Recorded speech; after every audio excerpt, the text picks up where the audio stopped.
If you have any interest in or questions about the experience of being a trans person, then you absolutely could not go wrong by reading The Bride Was a Boy, a super adorable autobiographical trans romance diary manga. The main character and author of this manga is Chi. Assigned male at birth but identifying as female from a very young age, she tells the story of her entire life growing up as a boy, as someone who is considered a boy even if she never considered herself to be one, all the way up through her eventual marriage to a man as a woman post-transition. That is, transition including surgery, including having her gender legally changed to female, and being able to get married, all of which is important details in this story because it is set in Japan, a place where gay marriage is not legal and in which the process of having your gender changed legally is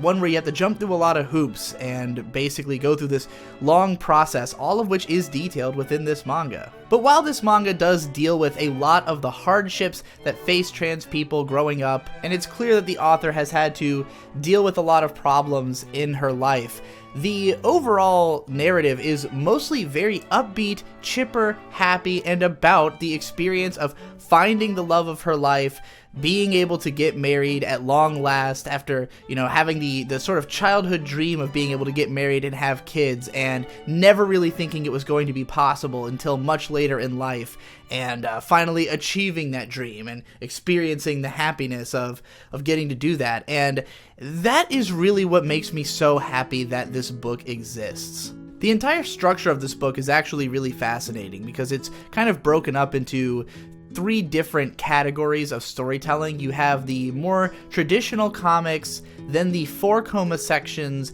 and then parts where it's basically just giving you lots of either scientific or cultural knowledge about trans people and about the LGBT plus community. The manga originally started as just the 4-panel comics being posted online, and most of those are more about taking a single topic of what is the experience for Chi as a trans person and sort of doing a bunch of comics about that topic. So for instance, there's one section called Romantic Challenges I Faced as a Boy, and it's about, when she was living as a man, when she was being identified as such, all of the problems that she faced in, just dealing with other people, even being in relationships with men who treated her as a man, even though she saw herself as a woman, but, being as they are gay men, they're not really attracted to women, but were in relationships with her anyways. So just interesting little scenarios like that, giving you food for thought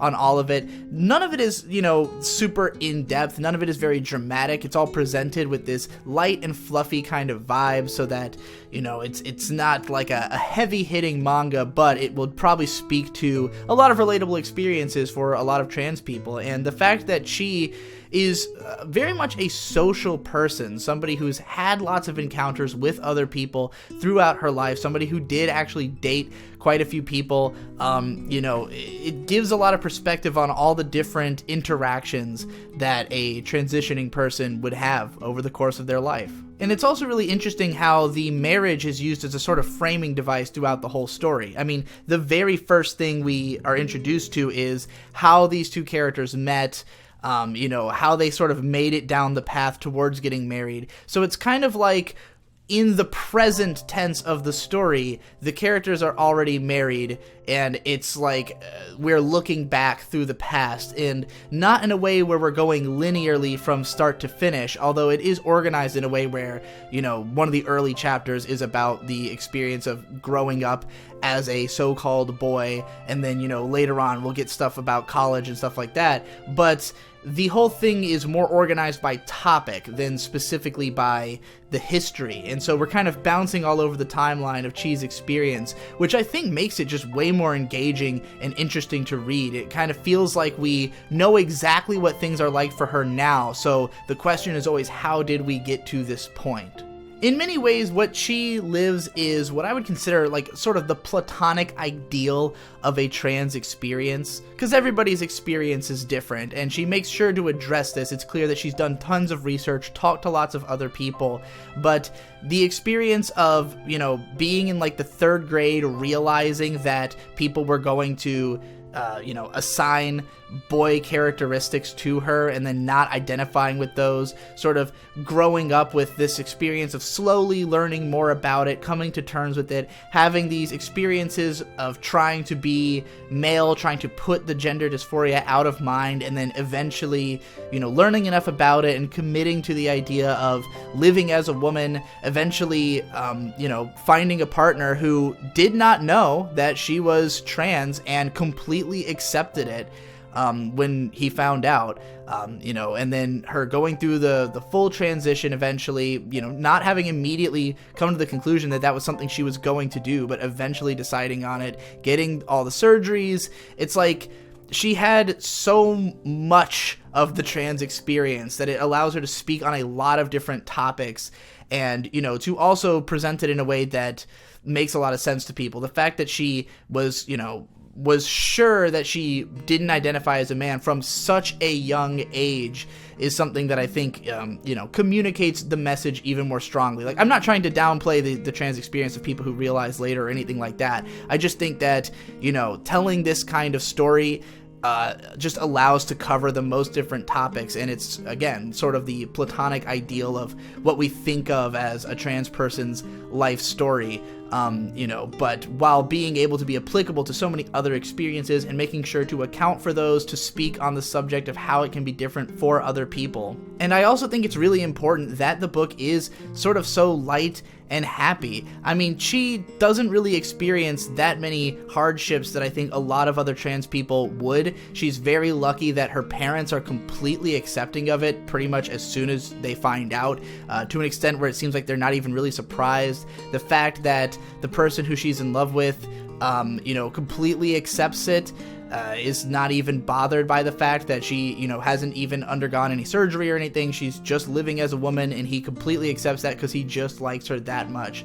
Those kinds of positive things are sort of aspirational on a social level, I think, but like the fact that that is possible is so gratifying. It's so nice to know that, like, even if you might not have that same experience, even if your parents would not accept you this way, that it would be very difficult to be lucky enough to find a partner who would accept you. The fact that it has happened to somebody, that our society is even moving in a direction where something like this is possible, is important to know, I think. It's a beacon of hope. It makes you feel like, even if there's still a lot of trouble, even if there's a lot of misunderstandings, even if you have to really explain yourself over and over again to everybody, the information is getting across, people are beginning to understand and to accept it. And moreover, Chi really does her homework, she does her research. There's, again, lots of different calling to other perspectives. There's a whole link to like a bunch of studies and resources in the back of the book, citations.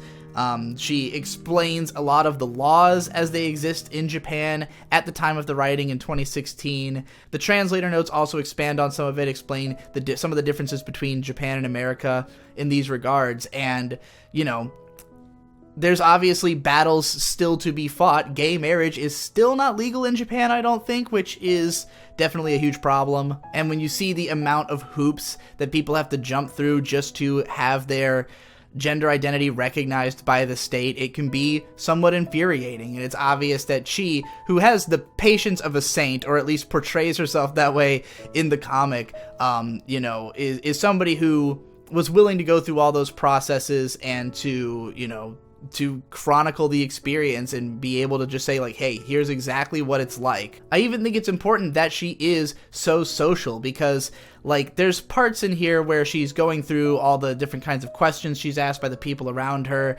And, for me personally, as somebody who grew up not talking to people at all, not generally getting asked questions like the ones that she gets asked, it's harder for me to relate somewhat to like what certain people have gone through who communicate with lots of people, who are asked lots of questions, because I don't get asked questions by people. Nobody cares about me or what's going on with me. I am not ever asked about if I have a girlfriend or anything like that. These are not the kind of situations I find myself in, but I appreciate why it would be so annoying to somebody if they did, try to have a social life and constantly had to, field the social paradigms of, the trans experience. I have to suspect as well that she just passes a lot more easily than a lot of trans people do. She portrays herself as very cute. She has lots of relationships over the course of her life. The man she ends up with did not even suspect that she had originally been had been assigned as a male. So, I don't think everybody's experience will necessarily involve as much social interaction as her does by being able to pass as a woman. All in all, this book is very interesting, very informative. Chi and her husband are eminently likable.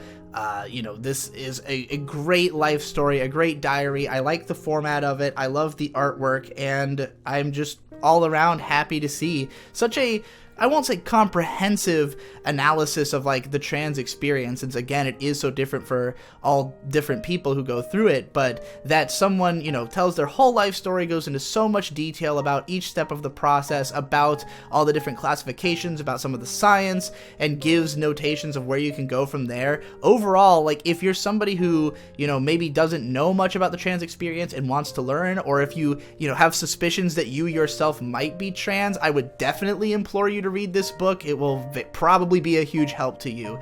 It seems as though part of Chi's motivation for writing this was that it had taken her so long to sort of recognize the idea that she was trans, to like actually have words to put to the emotions, to actually, understand the community. She didn't really learn a lot of things until sort of post high school, and it would have helped a lot to have known a lot of it earlier, helped her deal with a lot of hardships. So if you're in that boat, you should definitely check this out, because it will almost certainly help you through,